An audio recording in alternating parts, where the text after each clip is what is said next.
Colonel Wiringoma canke Mr Kwikirikwikira akazina yahawe igihe ariko yirukana abasirikare b'abazungu bava mu gihugu ca Colombia bari baje gufasha leta ya Congo kugwanya umuhari wa M23 mu gisagara ca Goma, aho yabafashe impiri hagaca hava ako kazina ka Kwikirikwikiri. Uno mu Colonel Wiringoma asanzwe ari umuvugizi wa M23, bigaragara ko yoba yamaze gusezera isi y'abazima mu bitero vyakozwe n'igisirikare ca Congo FARDC yifadikanije n'abasirikare basanzwe bakorana bava mu bihugu bitandukanye bafatanya bikorwa bayo. Mu bitero rero bazindutse bakora vyakozwe na drone mu bucagucagu, bikavugwa ko kino gitero cakozwe mu bucagucagu coba cahitanye no mu Colonel Wiringoma asanzwe ari umuvugizi wa M23.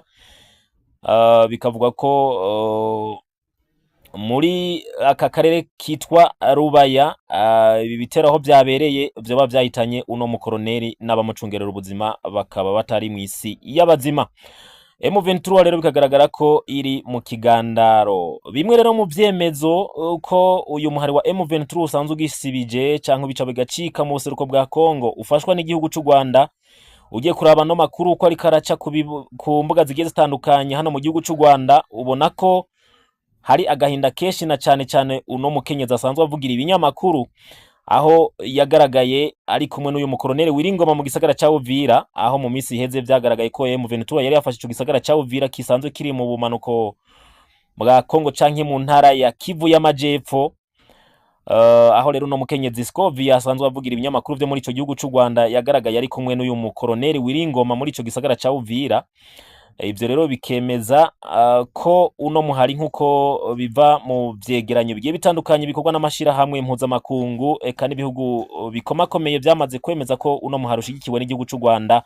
Ibi rero biriko biraca ku bino binyamakuru ngene bariko baravuga ino nkuru n'agahinda kenshi, ni kimwe mu vyemezo ko bino binyamakuru mu vy'ukuri bishigikiye uno muhari uriko urabica bigacika muri buno buseruko bwa Congo mu mashamba ya Congo, kubera ko uravye nk'inkwa bita abasesanguzi b'intambara nk'uwitwa ngo Marshal avugira ku kinyamakuru Gasaro, eka n'ikinyamakuru Kwezi, ukabona n'iki kinyamakuru c'uwo mukenyezi Scovia, urabona ko mu vy'ukuri ivyemezo nk'uko ivyegeranyo biva mu mashirahamwe mpuzamakungu yabitanze avuga ko uno muhari wa M23 usanzwe ufatwa mu mugongo n'igihugu c'u Rwanda. Ano makuru rero uko ari karaca ku mbuga zigiye zitandukanye ku binyamakuru vyaha mu gihugu kibanyi ca Congo eka n'igihugu kibanyi c'u Burundi, bikaboneka yuko mu vy'ukuri bari mu gahinda kenshi kubw'urupfu rwa Colonel Wiringoma. Ivyo navyo bikaba ari kimwe mu vyemezo vy'uko uno muhari wa M23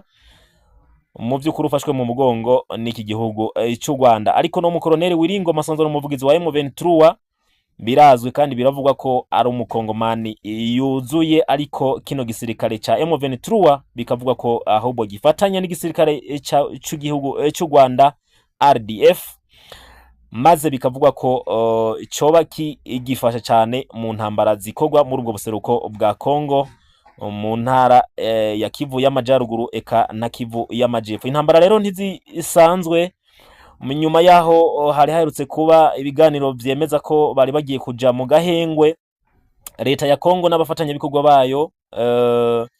Ikino gisirikare ca Congo FARDC gifatikanije n'ibisirikare basanzwe bakorana, bakaba baciye baca kubiri nako gahengwe bari bavuze, maze bakubita ibitero karahabutaka kuri uno muhari wa M23.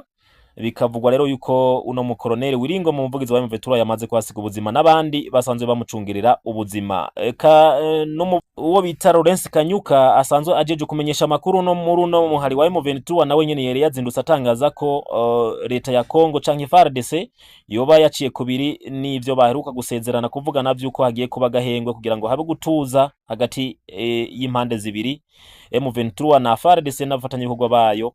Ariko ngo leta ya Congo ikaba yaciye kubiri nako gahengwe maze ibazindura mu bitero vya drone biciye bigacika, ari naho havugwa ko haguye uno muvugizi wa M23 Colonel Wiringoma canke uwo bita Mr Kwikirikwikiri. Reka twihanganishe M23, ariko kandi burya amasoro si biharage, amasoro subwishaza. Nimba uyu mukoloneli w'umuvugizi wa M23 Wiringoma yahasize ubuzima n'abamucungerera ubuzima, bivuze ko n'uruhande rwa FARDC nago nyene ntirushobora kuba rwagiye uko nago nyene rushobora kuba rwatakaje abasirikare canke ibikoresho bigiye bitandukanye, kuko ntawe ugwana n'utamusubiza. Bose rero tubihanganishe, na cane cane tubipfurize amahoro arama mu karere k'ubuseruko bwa Kongo.